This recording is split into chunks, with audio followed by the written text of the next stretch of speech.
David Byrne, David Byrne, el de Talking Heads, el cantante de Talking Heads, decía que la felicidad es una fiesta que cuando está por terminar vuelve a empezar. Es una idea que me parece maravillosa, ¿no? Y en ese sentido, me parece que los libros que han sido importantes para mí, he leído muchos libros, pero los libros que han sido importantes para mí son los libros que hubiera podido empezar otra vez justo en el momento de terminar y que si pudiera, simplemente seguiría leyendo para siempre. Es decir, lo terminas y lo vuelves a empezar. Eso supongo que es una definición de un clásico, ¿no? Un libro que no solo se resignifica en cada generación, sino que se resignifica en tu vida también cada vez que lo vuelves a leer. Y yo soy una persona que durante muchos años leí muchas novedades y demás, porque era un joven crítico, tenía la curiosidad propia de la juventud. Pero bueno, luego derivé en profesor, que es un profesor, es una persona que lee los mismos libros para siempre y que le parece que eso es mentalmente sano.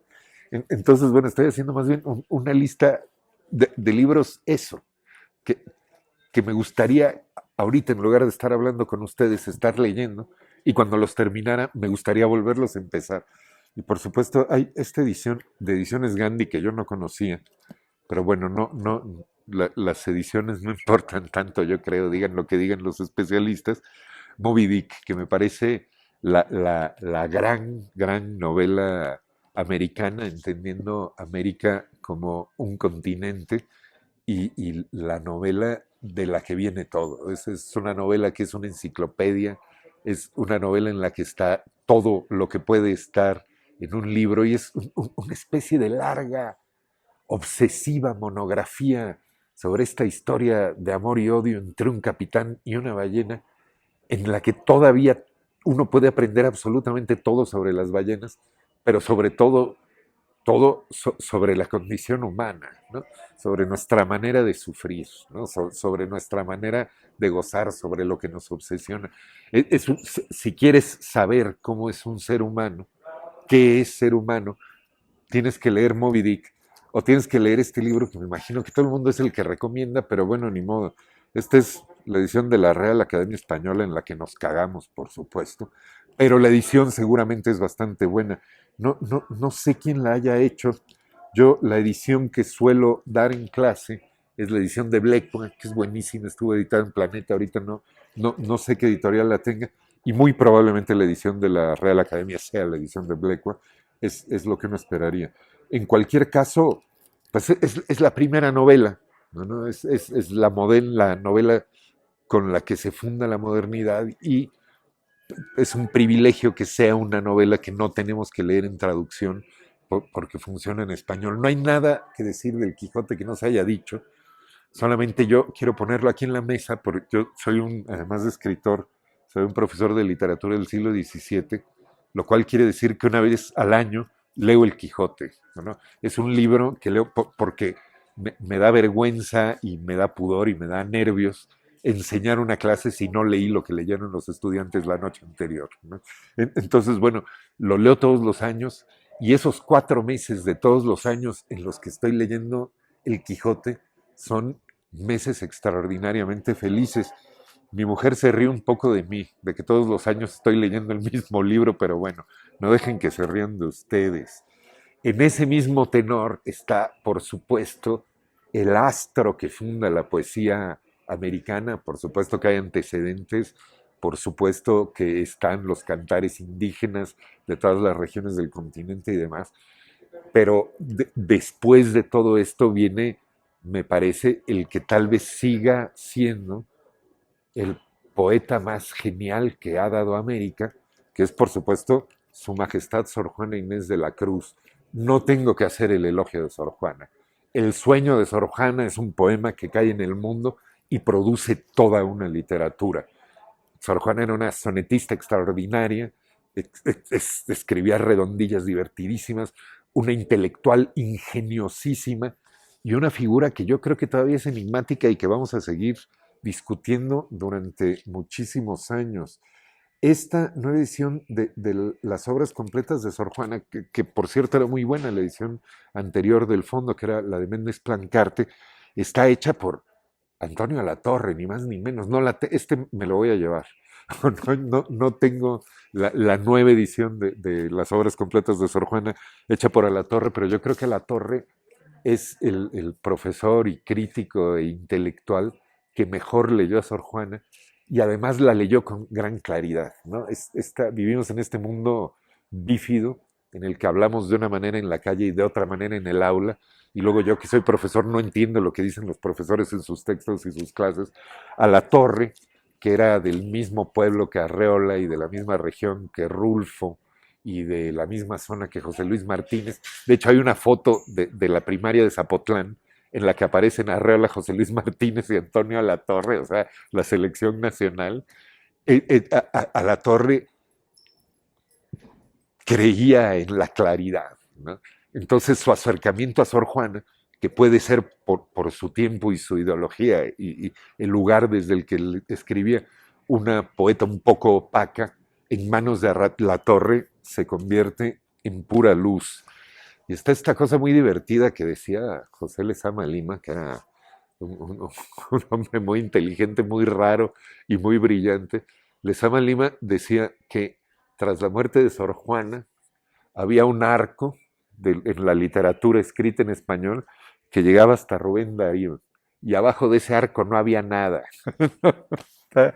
Empieza así la expresión americana, no sé, tal vez en el segundo ensayo de la expresión americana, dice esta deliciosa y creo que verdadera barbaridad Antonio Alatorre, y es cierto que hay una refundación de la lengua a partir de Darío, pero me interesa aquí hablar de una escritora viva y coleando, que además en Aswis, mientras hablamos, está de visita en México, que es Ida Vitale. Es una escritora uruguaya que empezó a escribir muy temprano en el momento heroico de las literaturas latinoamericanas, que estuvo exiliada muchos años en México. La última vez que supe dónde vivía era en Austin, Texas, en la universidad, pero eso no tiene importancia, ¿no? Es una poeta de una vitalidad bárbara, a pesar de su edad, y que me parece que es de los poetas del siglo XX vivos latinoamericanos, casi seguramente la mayor. Yo podría meter en esa lista a mucha gente. Hay muy buena poesía latinoamericana hecha de 1975 a la fecha, realmente buena, pero el libro que me encontré fue el de Ida, y pues me parece que hay que darle todo el honor que tiene. Y luego cerca de Ida estaban los cuentos completos de Elena Garro, que me voy a llevar porque no tengo esta edición. Tenía la edición de la obra reunida del fondo, que es muy buena, pero son unos libros un poco demasiado grandes y difíciles de manejar. Elena Garro ha estado ahí, nunca fue una editora que se haya dejado, una escritora que se haya dejado ni de editar ni de leer, pero me parece que es un caso interesantísimo en la literatura, porque es una escritora a la que no se supo leer. Me parece que Elena Garro era una escritora que estaba muy adelante de la sensibilidad, y yo que ya voy envejeciendo, lo puedo decir, de sus contemporáneos. Yo la conocí, a Elena, es decir, es estrictamente nuestra contemporánea, y a la que cada vez que vuelvo a leer me impresiona más y más y más, y crece como un gigante en mi corazón. Y voy a cerrar, ¿no? Después de hablar de estas dos autoras contemporáneas con las que bueno, con las que yo pude hablar, y cuando menos con Ida todavía cualquier persona que se anime a ir a una presentación va a poder verla, y estará enfrente de una poeta mayor. Y esta otra escritora que creo que apenas, que es Elena Garro, y eso apenas estamos aprendiendo a leerla, de esa burbuja ultra contemporánea, regreso al arco fundacional, ¿no? Con los dos libros que me parece que si uno no ha leído no entiende nada, y que me parece también que hay que leer recurrentemente en la vida, porque cada tanto hay que frenar y tratar de entender las cosas como son, y son estas dos ediciones de los clásicos de Gandhi que están re bien, ¿no? El catálogo está bueno. Por supuesto, la Ilíada y la Odisea, Homero no existió. O sea, la idea de que sigamos poniendo la Ilíada y la Odisea de Homero me parece enternecedora. Me da también mucha risa que sigamos pensando que esos dos poemas tan completamente dispares, que hablan de cosas tan distintas y están escritos de forma tan diferente, fueron escritos por la misma persona.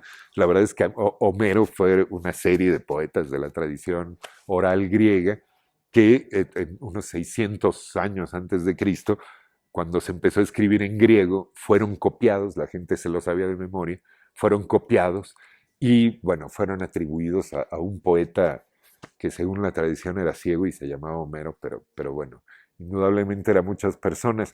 Dicho eso, la verdad es que uno no entiende nada, no solo de la literatura, sino del mundo, si no ha leído la Ilíada y la Odisea, no porque Homero sea el gran falo universal y haya que pelarlo y haya que aburrirse porque es griego y europeo y demás, sino porque toda la literatura posterior a Homero, que es toda la literatura, discute a Homero.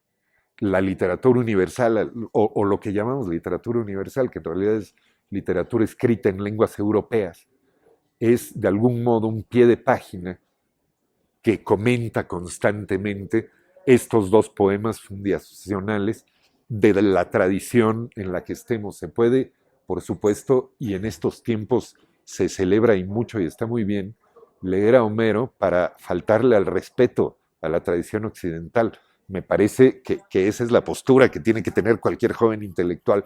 Aún así hay que leerlo porque, insisto, todo lo demás, lo que quieran, Sor Juana, Cervantes, García Márquez, lo que pongas es en realidad una apostilla a esos dos poemas que son el principio de todo, en pues, la mal que bien escribimos en español, entonces en la tradición de las lenguas europeas.